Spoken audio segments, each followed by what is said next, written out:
Hello and welcome to Property Matters. I'm Stephen Galpin, and today we're going to be talking about the government's new English Renters Reform Bill. This is a bill that's being put before Parliament this month and is hopefully going to change the face of the rental market in this country. I have to say I've got my doubts, but to help us through this, understand it and go through the various changes that are going to happen, I'm joined by Jermyn, who's CEO and solicitor at Woodstock Legal Services. They're residential landlord and tenant law specialists, and I can't think of anybody better to help us through this. Thank you, Stephen. My pleasure. Okay, well look, Carly, I just want to sort of set the ground rules in a way. I desperately don't want to get into terribly complex conversations about sections of the law and this, that and the other. I want it to be of help to our viewers and to maybe answer some of the questions that are worrying them about their tenancies, and indeed landlords who are worried about their investments too, because I think it does affect sort of both sides of the fence. And I think the first and probably most important effect of this new bill, as and when it comes in, and we'll discuss that later, is the no-fault eviction regulations, which is effectively abolishing Section 21 and strengthening up Section 8. And we'll come to what that means in a moment. But effectively, if I've read things correctly, what it means is that unless there are a specific set of circumstances, and we'll talk about what they are in a moment, a landlord is not going to be able to evict a tenant. So once you've taken a tenant on, you've got him or her. Yeah, and the aim, the whole aim of this is to provide a fairer and more stable private rental sector so that you don't have short 6-month tenancies. And people, create more stability in communities, and tenants, have the confidence that unless there are reasons to be evicted, that they, will be able to remain in the property. So essentially what you're creating is periodic tenancies that continue unless they're terminated by a landlord for a valid reason or the tenant chooses to terminate. Okay, well, we'll come to the valid reasons for termination in a minute, but can I just go back to the principle of this? At this time, unless I'm mishearing all the information we get from agents and various professionals, there is a huge crisis in the rental market, a minus of stock. Okay? Huge, yeah. Okay, which is forcing up rents, which is causing even more trouble within the cost of living crisis. Now, if I go back, I'm a lot older than you, so I can go back to the late 80s very easily, and under Margaret Thatcher's reign, we brought in what's called a short-hold tenancies, which have lasted until this time. And basically they were introduced to add stock to the housing market simply because at that time, if you let your property out, you could never get it back. So these were to give surety to the landlord that they could get their property back after the term, and to give at the same time the tenant surety of that term. So if you rent for 12 months, that's what you got. In, out, finish. Okay, which goes with my sort of ethos of this sort of thing. You both sign a lease, so why don't you just both do what it says? My life's very simple. Yours is a lawyer, so you can't be simple. But so that sort of went with that ethos. There you are. You know what you've signed. In, out, all over. Yeah. But we're going back now to the state where landlords, once they've let their property, aren't going to be able to get it back unless there are some very specific reasons. Now, surely this is going to drive even more people from the buy-to-let investment market. I think the fear around it might do. I think when you actually pull it apart, the removal of Section 21, on the face of it, is not a concern for me. I've never acted on an eviction where someone's just decided to evict for no apparent reason. There is a reason.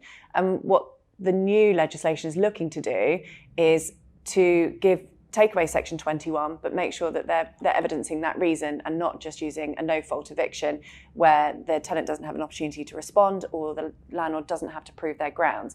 The concern is, I think, particularly for me, somebody who's had years of experience dealing with the courts and has watched them progressively get slower and slower, that actually all of those evictions aren't going anywhere. They're just being done in a different way. And you'll need your day in court, you'll have to establish grounds, you'll have to, follow the right process. And that's going to take up a considerable amount of court time in a system that's already under a huge amount of stress and can't cope with the volume they've got at the moment. So that's my concern. And I can see why other landlords may be concerned. But the reality is, for every single valid reason that anyone really used a Section 21, the idea is that the grounds will be, drafted in such that they still have opportunity to gain possession.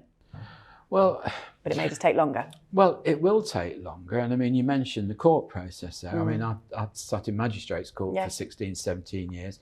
And the time it takes to get a case before the court in its fullest guise is a long time. It could be 12 months. And then perhaps you get a defendant who says, oops, terribly sorry, I know it's court day today, but I've got backache, so I can't do it. You're delayed. So you're delayed another 12 months. Then they come back to court and say, oh, well, of course, the witnesses will be unreliable now. We need this dismissing, really.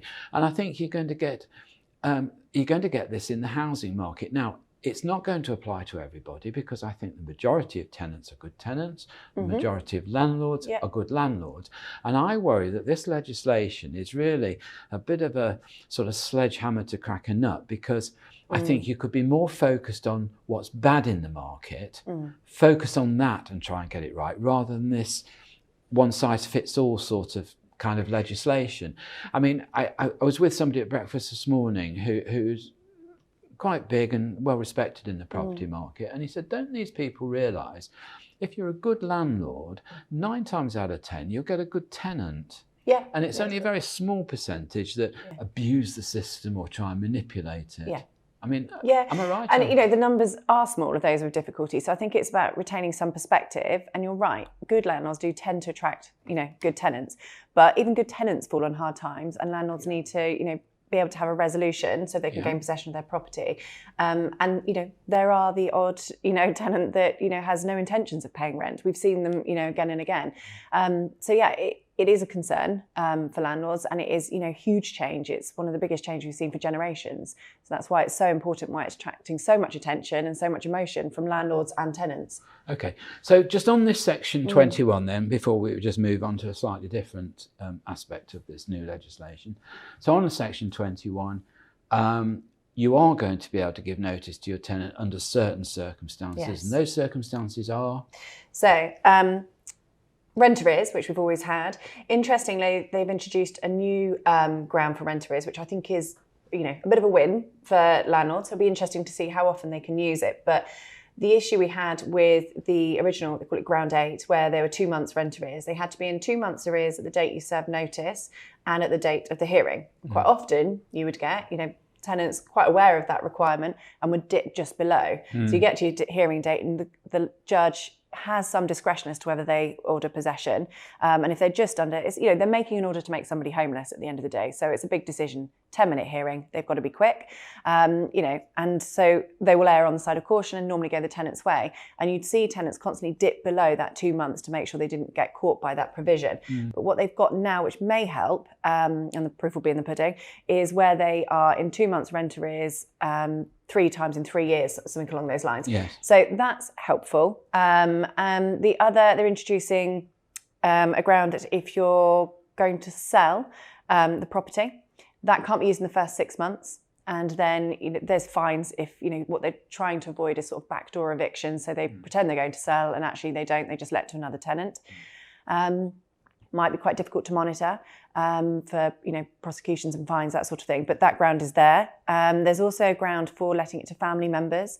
And actually, I looked at the legislation; it's quite wide. So it can be a spouse or someone you're living with in a civil partnership, or even not an official partnership, as if you were married or in a civil partnership. Children, grandchildren, siblings. So it's fairly wide of who you can actually apply that to. Again, you can't do it until after the first 6 months. So at least tenants have that first 6 months. And again, there's fines and prosecutions if you abuse that. So okay.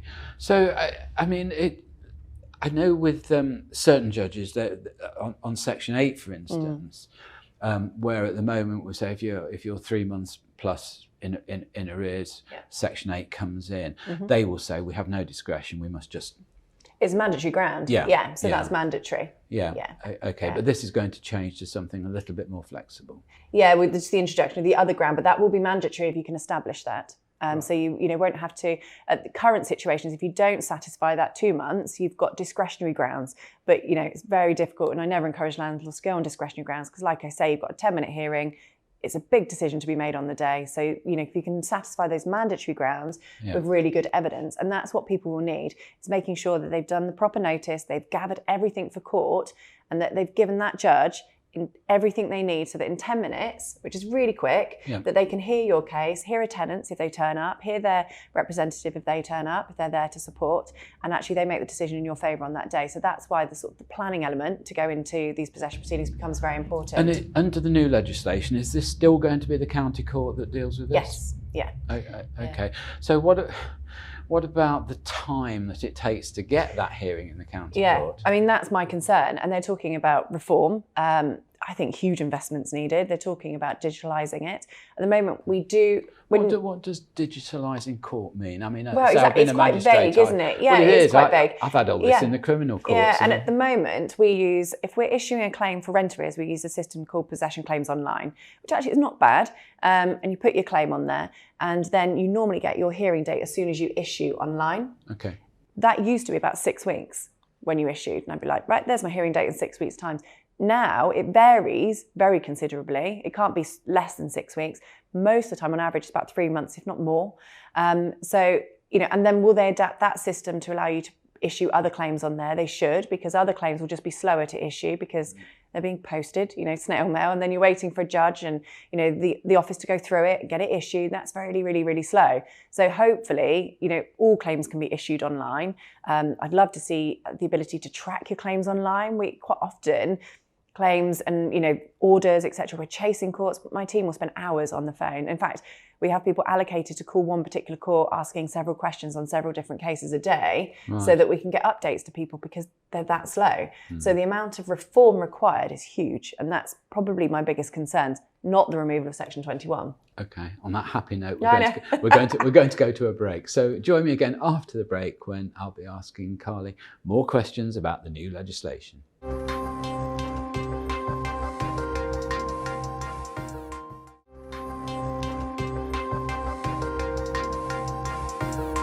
Hello and welcome back to part 2 of Property Matters. I'm Stephen Galpin and I'm with Carly Jermyn, solicitor at Woodstock Legal Services. So Carly, we've established we're getting rid of Section 21. Yep. And it's all going to be focused on Section 28. And Section 8, yeah. Section 8 and the grounds under Section 8. As we were talking off camera and I said I think judges have had a little discretion under Section 8, have they? It's depends on the grounds. Yeah, so different grounds. Some grounds are mandatory and some are discretionary. Okay. Yeah. Well, we've got whereas Section 21, as long as everything was in order, you got your possession. Right. Okay. So the difference with Section 8 is going to be what? These grounds are clearly specified, and if you satisfy one, or is it just one, or any number of them? Or I'd always recommend that anyone serving a notice, if they've got more than one to rely on, they rely on more than one, because that kind of, if you don't establish one, you can establish the other. But yeah, it just needs to be one ground, and you need to make sure that you've ticked all of the boxes and you've got that relevant evidence. Right. So we'll test your memory now. So let's go through what the grounds are. Yeah. So there's the rent arrears ones that we talked about, the introduction of that slightly more flexible one for landlords. Now that means if you're in arrears more than a couple of times in what, 3 years, 3 years, is it? Yeah. That you would hit that give you 2 month threshold. Yeah. But the problem with that is that then if it takes you months to get to court, so you're going to be heading towards 3 or 4 years before. Well, you mean if they start to have a clean sheet and they run up to court? Yeah. But, they'll probably look back at the history into when the notice was served. But that's a really important point is, where will the, timing start and stop? Will a court, so let's have a hypothetical. You owe 10,000 quid's worth of rent, which represents, your 2 or 3 months, whatever it is. Yeah, you get to the day before court, you pay £2,000 off, so you don't hit the threshold. Yeah. What's the court's view of that? Do they want to see when you paid it? No, I think they'll just look at what's owed. at the moment you're relying on grounds 10 and 11, because it'd be, if you're not hitting that ground 8 of 2 months rent arrears, they look at discretionary grounds and they'll look at all of the factors. Okay. So, you know, you'll be pushing for everything. It's quite rare to get an order on that. And actually what you're more like at the moment to get is a suspended possession order, where there's a payment plan. They've got to clear the arrears by a certain date, otherwise you will get your possession order. So that's what we tend to push for at the moment. Right. I think the introduction of the new rent arrears ground might give us another avenue to just get possession on the day if they've cleared a little bit, but there's still been that history of late payments and underpayments. So I mean, I've sat and heard with a number of judges who said Section 8, I've got no discretion. I must give. It's mandatory. I must give the order. Yeah. But what are you saying? If there is some question and there's perhaps a payment plan in place, an opportunity to put things right over the period of time, has he then got discretion? No, if they're still in 2 months rent arrears, so they give the order, but they suspend it. No, if they've hit the 2 months, they have to give the order. There's no discretion. They must. The legislation says they must give possession. So if you can, establish at court on that day that the evidence is there that they are in 2 months rent arrears and they were at the time of serving the notice and at that day on that hearing, then they must give an order. Okay, irrespective of an agreed payment plan. Yeah. Okay. Yeah. All right, that's fine. So more grounds. Antisocial behaviour, and I think that's been one that's been in the press a lot. Huge concern about landlords' ability to gain possession for property where there's antisocial behaviour. It's quite a complex issue because the issues you have are pressure from, if you're in a block, so pressure from the other leaseholders and from the freehold management company, if you've got a tenant in there that is causing antisocial behaviour. And it can be quite difficult to go to court to get possession on that ground at the moment. Well, as a landlord, you're not physically seeing that antisocial behaviour yourself, are you? No, you're relying on reports from neighbours, the community, police. So it almost takes an army to get rid of people like that and have to work together, which can be really difficult because, like I say, you've got to go to court and you've got to prove that ground.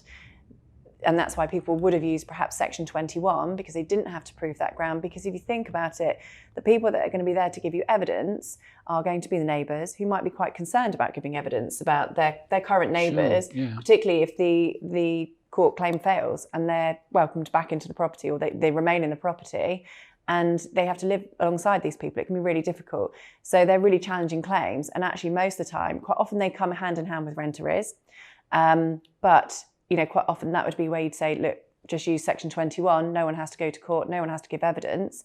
And it keeps people out of it. Sure. Yeah. Okay. So some of the other grounds, I think if your mortgage provider is repossessing or selling the property, that would be a legitimate reason, wouldn't it? Yeah. And if the lease, if the freeholder is forfeiting the lease, taking back possession. If you're redeveloping, is another one, which is useful, actually. I was just going to say, on redevelopment, what's the criteria there? Because redevelopment is quite a broad phrase, isn't it? It is, yeah. And times we've relied on those is where you've got perhaps housing disrepair claims, because they can become quite tricky. For example, so if you've got a tenant in the property, they're alleging housing disrepair, and the landlord may say, housing disrepair, but I need possession to be able to do the works. Or tenants are really difficult and have not allowed access to do the works, and that's the times when we would rely on those. So it is useful. But, so if there's an improvement order made, you could gain possession on that ground. So if the local authority say, actually, the property's not up to standard, here's an improvement order, you could rely on that as a ground to gain possession, so that you can get the work up to standard. I can see a big cloud on the horizon here. We're soon going to have legislation that says you're going to have to improve the insulation and energy rating for your flat or house. Yeah. Okay. You have an existing tenant, but as a landlord, you're obliged to do it. Would that be a grounds for giving notice? Potentially. And, with all of this, there's still a massive journey for this legislation to go on, and there is a lot of detail lacking. And, we're all saying it constantly when we talk about the reforms, but the devil will be in the detail. And, there's lots of complexities around that. So, there's going to be satellite litigation around these. It's all very interesting. So, I think I'm getting to the stage where I sort of say to the government, good luck with this. It's tricky. It is tricky. It is tricky, isn't it? Because I think the other thing is, again, in property TV here, we hear from a lot of different professionals and people in the industry, and they're all sort of being a little bit nervy about all this legislation, tenants, landlords, investors. But we've got to remember, this isn't going to come in for ages. You've got time. You've got time. Yeah, and you've got to, I'd always say to, landlords, it's about, making sure you understand what lies ahead or what potentially lies ahead. Look at your portfolio. Look at your resources that you have. Do you have a good agent? If you don't, go and find a good agent, because they're worth their weight in gold. Some agents are better than others, but, it's not as scary as some people think. No. But like you say, we've got a lot of time to adapt. And if you're a good landlord and you get your, ducks in a row, your house in order, so many cliches in there, but it's true. They've just got to get prepared and making sure they've got the knowledge, the resources and the team around them to be able to deal with it as a business. And that's where I think it's difficult, because I think it's, your accidental or one-off landlords that are juggling this alongside something else. Actually, it's a proper business, requires a lot of focus, the standards are high, it's highly regulated, so you need the support and you need to get things in order. Yes, I do worry a lot of this legislation, not particularly in relation to this particular bill, but I just mentioned there the energy efficiency ratings. For instance, you're a buy-to-let landlord. We're in a cost of living crisis. Interest rates have shot up. Yes. Your margin might have gone to almost zero, if not into negative. That's quite common. Yeah. Where do you get the money to do this retrospective work?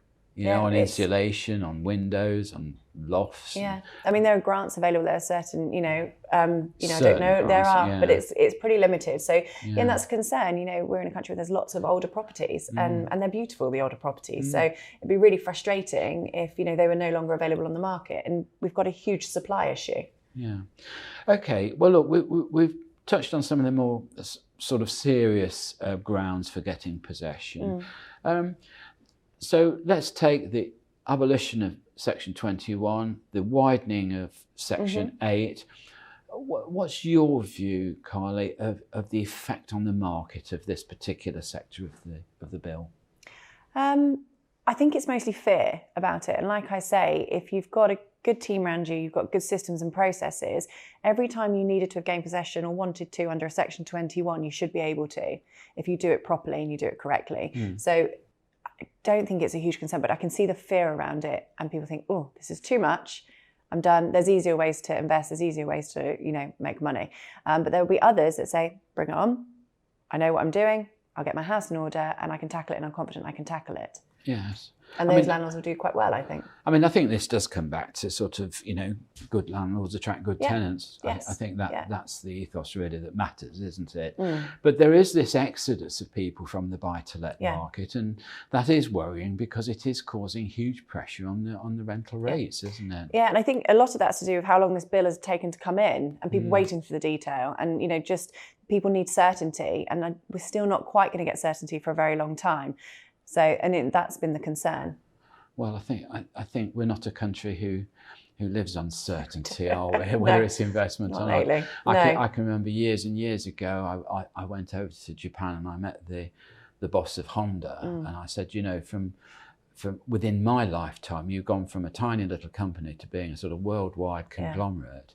And he said, yes. He said, because the Japanese government gave me 25-year fixed rate money. So I could plan. I could hedge my bets against inflation, against currency fluctuations, and that really was key to their success. And I think that is what's needed in the property market at the moment. I've got developers here that have started developments in terms of the foundations, and who've now put the project on hold for 2 or 3 years until they believe the price of materials settles down, the cost of living prices settles down, inflation stops, hopefully. And there we are. But look, that's it. So again, we're going to go to another break, Carly, and after the break, we'll talk about some of the perhaps more controversial points of the bill. See you soon.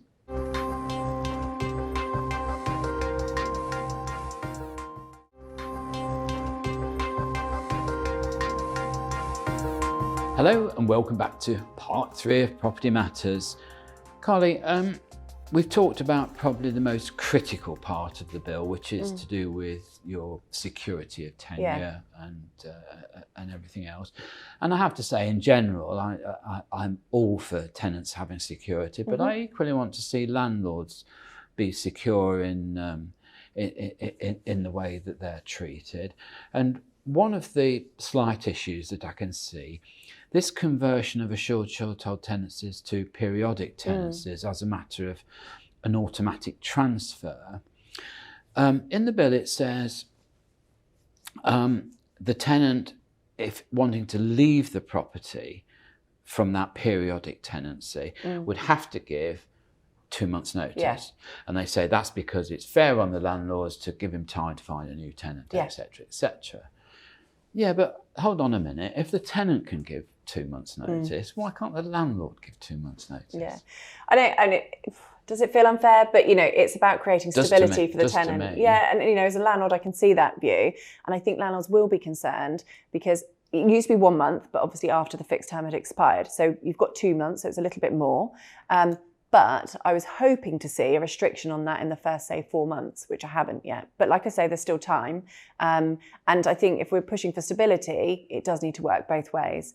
And the concern is, this all has impact on things like the Airbnb market as well, when you think about it. Why would you go and pay inflated Airbnb prices if you could just take out, a periodic tenancy and give 2 months notice the day you walk in and you've got, a nice little Airbnb for the summer somewhere. Yeah. So it, all has knock-on impact. And yes, I would have liked to have seen that prohibited for at least a period of time to give landlords more stability. The reality is we are in a market where landlords can go and find a new tenant because they're queuing up at the door quite quickly.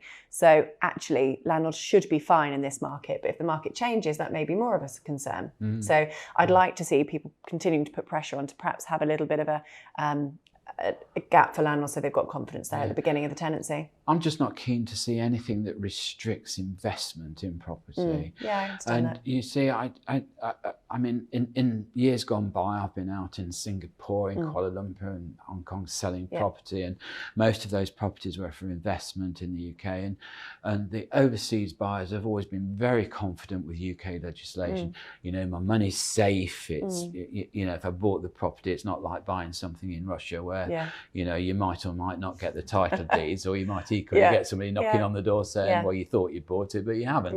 We're not that kind of country. No.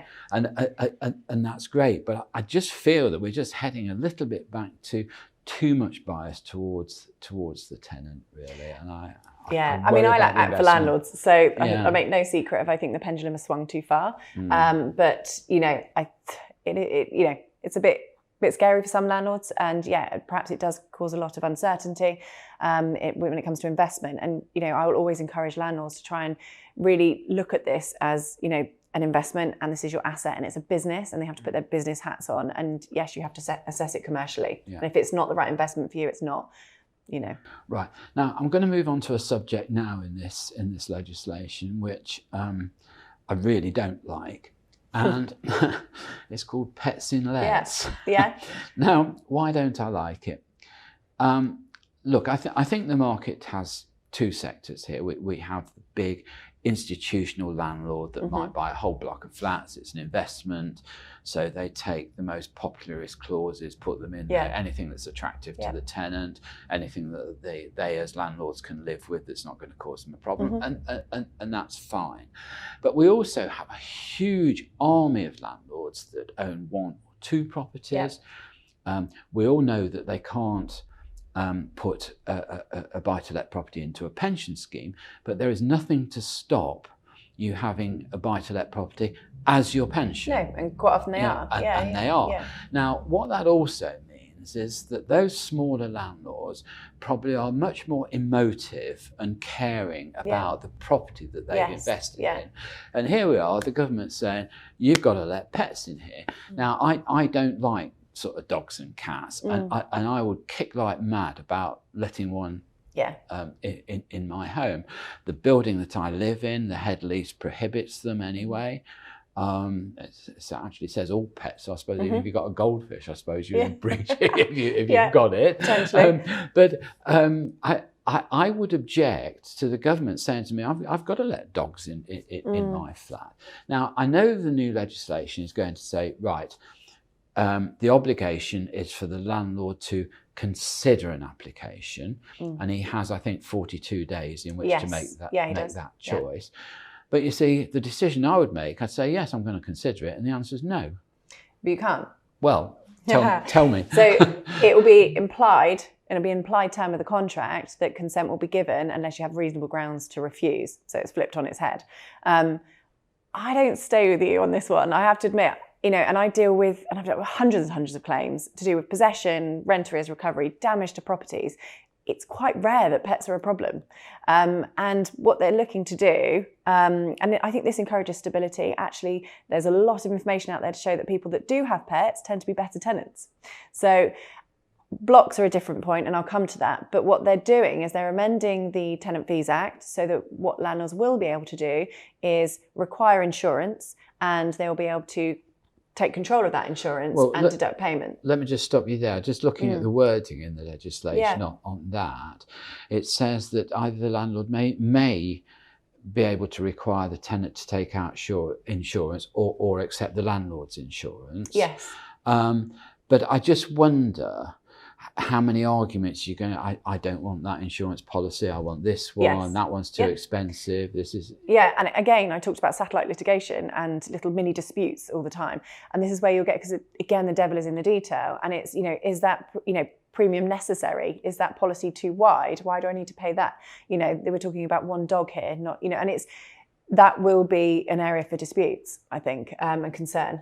Yeah, I mean, the other thing is it is a practical matter, and I worked on a development just down the road here, which very similar very visually very similar to this one. You can see just over your left shoulder outside, and effectively it's a 3-sided glass box, and we see pets in there. We see them scraping at the window and barking because their owners have gone out all day. They've left the dog or the cat in the flat. They don't want to put the comfort cooling on and leave it running all day because it's quite expensive. And I can't tell you the amount of times we had to call the RSPCA to pets that were being quite noisy and obviously in distress. Now, whilst people say, well, I'm anti-pets, and that's not very nice and all the rest of it, I'm also not very keen on seeing pets in distress. No, and I quite agree. And that will be another thing to people to consider. And you've just pointed out, there with the barking, that sort of thing, there is another avenue for people to look at, and that's nuisance and annoyance. And, are you causing a nuisance and annoyance to other people in the block? So the pet may be permitted, but that doesn't mean you can, they can run wild. But Carly, you know, from a practical point of view, you've got a tenant with a dog. I mean, what do you do? Tell them to, throw the dog out of the window or sell it or whatever else, it's incredibly difficult. I mean, that is, you could potentially look at possession for that, but it would be incredibly difficult. I take your point. One thing we have to talk about is the fact that with leasehold properties, if it's prohibited by your lease, then that is, gives you recourse to reasonably refuse. Yes. Okay. Now, if the landlord does refuse you permission, and there's two clear elements here, isn't it? If you've got an existing tenant with an existing pet, that's one argument. Yeah. If it's for a new tenancy, for a new property that you're letting out, you might refuse or I suppose just choose another applicant, in other words. And you feel particularly aggrieved about this. Where do you go with the complaint? Well, you start looking at the redress scheme, which is, is this the ombudsman? Yeah. And I suspect that's the sort of venue that lots of these minor little concerns will, be considered in. Okay. So, I mean, you're not as dismal as I am about this clause, are you? You think there is probably protection there in one way or another? Yeah. And I think the amount of times it's breached anyway, and I think most of the time people do just sneak in a pet anyway. And actually it's never as big a problem, I think, as people. I sit in the bar, people say, to the concierge, look, can't I bring a dog in? It's only this big. And then of course the next one comes and says, well, mine's only that big. Again, I come to this business of leases, you signed your lease, you've read the clauses, just do what it says. It says and no dogs, that no protection dogs. Is there. Okay, well, that's fairly good. Now, I mentioned there the ombudsman scheme. So we're going to have an ombudsman for private landlords. Yes. Yeah. Okay. Does that exclude, shall we say, I mean, there's a huge department store, isn't there, that's suddenly gone into investment in buy-to-let. Yeah. So is that considered, is the word private to do with private sort of commercial tenancies, or does it mean the smaller private No, landlord? all of them, all landlords. It'll be All obligatory. landlords. Yeah, and they'll all be Okay. on there. So they all have to sign up Yeah. to this ombudsman Yeah, scheme? and a fee to be paid. Really? And what's Yes. that likely to be? I don't know. No, we don't know yet. Okay. Yeah. So again, so if you have any, shall we say, minor disputes? Yeah, things that wouldn't otherwise go to court. So I expect if there's a housing disrepair claim, they may put it to an ombudsman to consider. Who they'll encourage mediation, that sort of thing. But I suspect that sort of stuff will stay through the courts. But it's things like I haven't been allowed a pet, or I haven't had my gas safety certificate. That sort of thing. Right. Okay. And will this be one ombudsman for the whole country? That's what they're expecting to see. Yeah, I think they have got the ability to have a couple, but it's expected that it will just be one.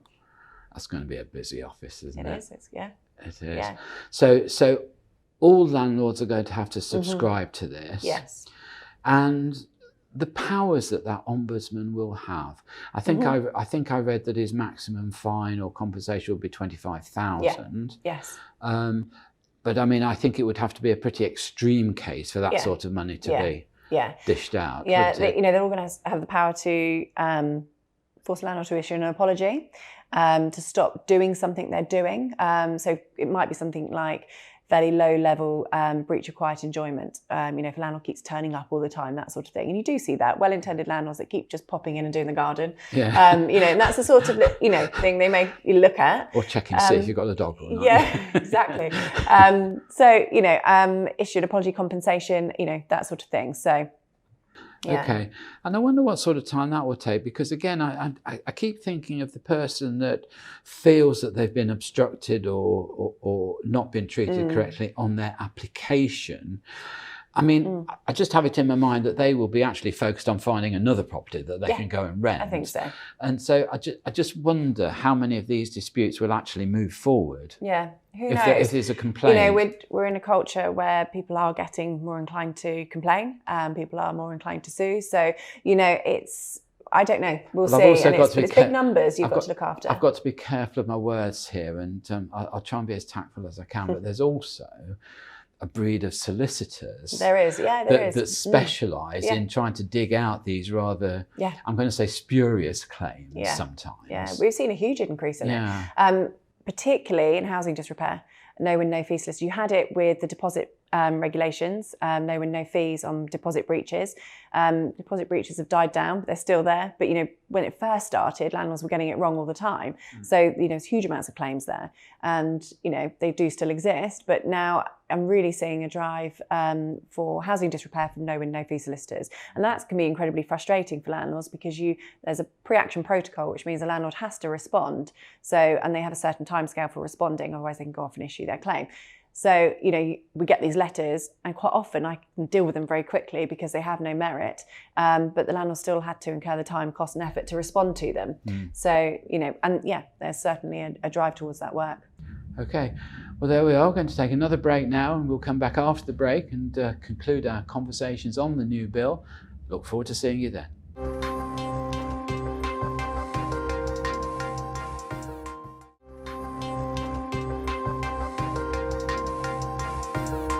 Hello and welcome back to the final part of our discussion on the Rental Reform Bill. Welcome back, Carly. Thank you. Carly, we've just been talking about the Ombudsman scheme and hopefully all the landlords will sign up to that. It might take a while, but yeah. I think it might just take a while. Yeah. And I'm not sure who's going to enforce it if they don't. Exactly. Yeah. Are you? It's a big challenge, yeah. But I think the big plus here is that if this helps keep some of the smaller sort of argumentative claims out of court, free up some time, then it's going to be worthwhile, isn't it? Yeah. And I presume that the Ombudsman scheme is going to be funded by contributions from the landlords that join it. Yeah, there's expected to be a fee. So, yeah. So, well, hopefully that works. And hopefully it'll give people a relatively speedy access to some mild justice, if you like, if we could term it that way. Yeah. So that's good. I just wanted to come back on one of the subjects that we touched on, which was the exemption of various matters from the eviction scheme and the grounds for eviction. And one of the perhaps most important ones is this student accommodation, isn't it? Yeah. Now, if I've read it correctly, it refers to specifically built student accommodation. Yeah. Is that right? At the moment, yes, only purpose-built student accommodation is exempt from these changes. So they won't become periodic tenancies. They'll allow them to continue with fixed-term tenancies to suit the academic year.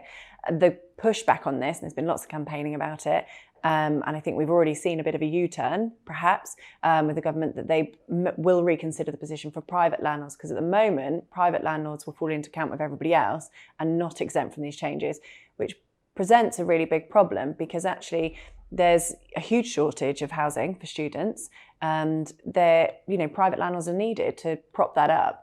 And you won't have the certainty, students coming in for that academic year might not have the certainty that student tenants are going to leave. So what happens if they, ready to start in September, and actually the property they all thought they're moving into is not ready, because all of that, household, or one of them perhaps, is not vacated, and it just doesn't match with the academic cyclical, nature of that business. So they are looking at a bit of a U-turn there, I think. Interesting. Hold on a minute.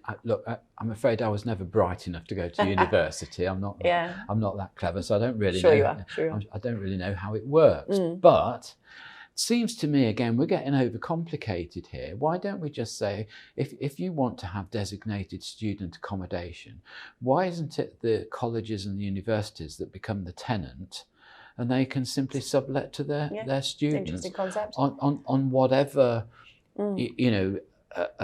timelines are needed for those particular studies. It just seems to me that with a lot of this bill, we're getting overcomplicated again. We're getting into areas where somebody's got to decide the interpretation of the law. That's the fun of the law, though. That's the fun bit. Oh, you might. For me. You might. Listen, my ethos in court has always been: can we just keep it simple? Yeah. Can we cut the crap? Can we just get to the point? And can we understand where we're going? That's the problem. Here? It's really difficult to keep this simple. And I see your point. There surely has got to be another way, because I don't think, it doesn't make sense for them to fall in line with the rest of the changes. Well, it also doesn't sit well with me that a student who, shall we say, in property letting terms and probably the ways of the world, is going to be relatively naive at that age, is either negotiating with a highly sophisticated commercial enterprise providing student accommodation, or perhaps a very nice family down the road that says, why don't we let a room off to a student? Yeah, and it is very different. It's a lot of the time, it's the first time people have ever left home, had any responsibilities. In the pandemic, we saw, students being liable for rent and having to surrender tenancies with them, and, them just upping and going and thinking it was okay not to pay rent. So it's people's first, step into being responsible for, putting a roof over their heads and having to pay their rent. And, it's a bit of a, I think perhaps some baby steps are needed there, and to bring it in line with the other purpose-built accommodation. I read the reports, and you see these cases. I mean, one of the classic problems with students is where 3 or 4 of them take on a normal apartment that's perhaps, say, £1,000 a month, and 4 of them pay 250 quid each. Great, it's all right. But it is great until one of them leaves. And then nobody quite understands the concept of joint and several. No, they don't. No, and we deal with that a lot. And obviously then you've got guarantors involved as well. Because I'd always recommend you have a guarantor for student-let accommodation or any property. I would love to see every single tenancy have a guarantor, whether that would ever happen. But that it becomes quite complicated, and who are they guaranteeing? Whose liabilities are they guaranteeing? So. And are the guarantors that strong? Yeah, it's important, I'm going to just say to you, the Titanic was guaranteed, and look what happened to that.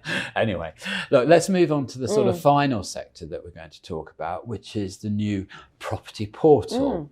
Now, here we are, the government saying we're going to require, or possibly require, all landlords to register on this new portal. Well, I think, again, I'm going to say good luck with that one, because we saw with the NHS portal, didn't we, where we were trying to get people to register and react to signals or memos coming back from an app. How many billions were spent on that, and the thing never even worked. Now, that was a direct government funded thing. It was the NHS that was involved in it also. So you'd think fairly responsible and fairly bright people. Now, I'm not sure who's going to administer this, are you? It's a big task. Yeah, it is a big task. You look at the numbers that need to go on there. We've got 11 million renters, 2.3 million landlords, and what they'll be required to do is register every potential property they want to let as well. So it's a lot. There's a lot of work to go into it. Yeah, and then I suppose the next question is, what is it that's going to be registered? I mean, the government are making quite a fuss about wanting to increase the standards. Yes. So we've already talked about the increasing the standards and efficiency of energy, insulation and the like. But they're talking about, quality rental properties. Yeah. Who determines that quality? Where does the line fall? And how do you register that? Well, there's all sorts of regulations in place, and it'll be making sure that my understanding is that the gas safeties are on there, for example, energy performance certificates are on there. So if you're looking to rent a property, you can go and see whether that landlord's complied and whether historically they've complied. Banning orders will be registered on there. That's the proposal. Any penalties that a landlord has suffered. So for a good landlord, in theory, it's a positive because they can say to tenants, come and rent a property from me. I'm a good landlord, I'm compliant, and I've got this to demonstrate. Whereas if you're not a good landlord, then you'd struggle to demonstrate that, but you'd be able to weed those out. What a bad landlord's going to say is, don't worry with all that rubbish, just come and rent off me, I'm cheaper. And this is the issue we've got because demand is so incredibly high. Yeah. So how do you cope with that? Yeah, it's a big old challenge. I mean, I think that is the one sector of this bill that just isn't going to happen. I mean, even if they started writing the software for that today, the chances of that being ready in the next 2 years is. Yeah, and like you say, we have got time, but that's a big project. And again, it's about how long. It's about creating the database, but it's how long for landlords to start to really comply and getting people in line. There's a big educational piece around it as well. Yeah, so I suppose just taking your point there, we've got time for writing the software, time for bringing in the legislation, deciding how it's enforced. Yes. And then, of course, I think in fairness, you would have to allow probably 1 or 2 years as a period of grace for people to register. Quite generous, 1 or 2 years. But, I suspect that with all of this, there's going to be transitional periods as well. So, you'll have once the legislation comes in place, by the time when you have to comply by, how quick they will be, I don't know. But yeah, we would expect some transitional periods. So, Carly, the $64,000 question is, what do you think of all this? It's a lot to get your head around, I think, as a landlord. But I think if landlords understand all of these changes, plan for the change, and get their house in order, excuse the pun, and make sure they've got a team around them that can really help them and support them, they'll do fine. I think there's no time for winging it anymore. I'll give you an example. If you're going to serve a notice yourself, make sure that you get advice on it and that the right grounds are stipulated and that you got advice as to whether you've satisfied those grounds. Do you have the evidence for those grounds rather than just giving it a go yourself, which I think a lot of people have done for a long time in Section 21, and we've seen that go wrong. So it's about educating yourself and planning for change, looking at your portfolio, making sure this portfolio will work and this business works for you with these changes coming into play. I think I know from past conversations you work quite closely with 1 or 2 of the software providers for the property industry, and in fact we have a number on our programs here. I've always been very impressed how quickly they're up to date with the legislation, and with this kind of thing, with this new reform, I can quite see that good agents using good software with good controls are going to be worth their weight in gold to a landlord. Yeah, I agree. But it does seem to me that what it is going to do is force, shall we say, amateur landlords to become very professional. Yeah. And if they don't, it's going to be very expensive, isn't it? Yeah, and I just think, and like you talk about amateur landlords, there's no such thing as an amateur landlord. A court considers everybody to be a professional landlord. Yeah. And I agree, software's amazing, and it can make sure that, you really are following all of the requirements, and not just that you can evidence that you followed it as well. So, I'm a huge fan of great software, and there's a lot of agents out there that have great software. I think days are gone where you're just, keeping your little Excel rent sheet, doing a few emails or communicating over WhatsApp. Yes, all that's important, but is it really tracking everything you need it to track to demonstrate that you're compliant? And you look at that database, when you put a property to market, not only do you need, you need to advertise it, but you need to make sure it's on the database as well. So there's a lot to think about. It's be difficult to run this as a side hustle, I think, these days. And actually, it's focusing on it as a business and whether that as a business is right for you.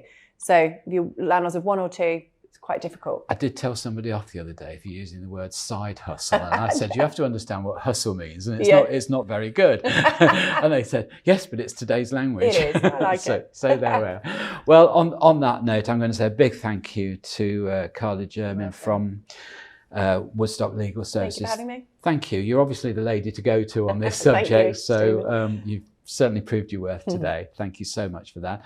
I'm Stephen Galpin. Join me again next time on Property Matters.